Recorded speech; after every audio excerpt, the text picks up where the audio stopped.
Okay, midnight, I need to practice my report on you again. Hi, my name is Maya, and this summer, my grandma told me a story, not just any story. Or story, she said it begins in a place called Oak Bluffs. But really, it starts way before that. Before we even had a name here, Grandma said before, there were houses, roads or even America. The Wampanoag people lived there. I asked her, Grandma, were they black like us? She smiled and said, no baby, they were native people, the first people of that land. She told me they weren't from Africa like our ancestors, they were already there, long before anyone else came. They knew the ocean, they farmed the land, they respected the earth like it was alive.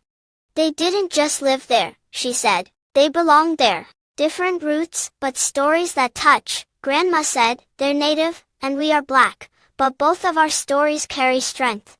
She told me both our people went through hard things, held on to who they were, and kept going no matter what. And sometimes, she said, those stories even came together. She explained that a long time ago, black people and native people lived near each other. Sometimes they helped each other, sometimes they became family.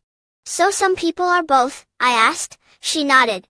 Yes, baby, some people carry both stories inside them. Her voice got softer. She said people who looked like me were brought across the ocean, not by choice. But even then, she said, she told me that a long time ago, black families couldn't just go anywhere, but in Oak Bluffs, we found a place where we could go. A place where nobody told us to leave, nobody made us feel small, we could just be free. Freedom, she said.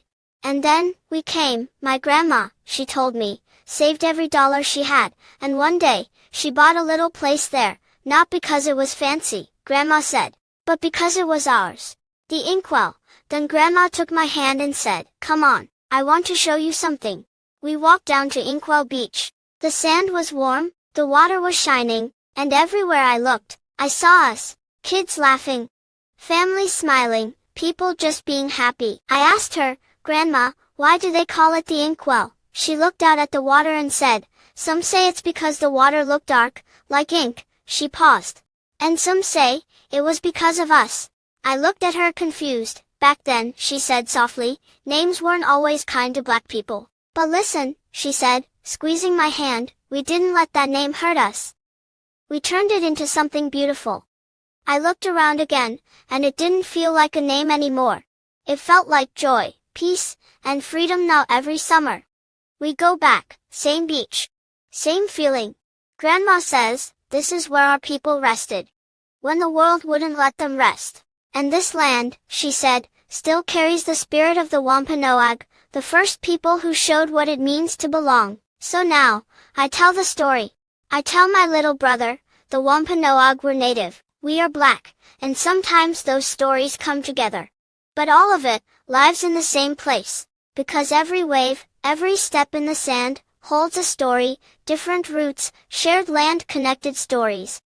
And before I went to sleep, Grandma whispered, next time we go, look real close.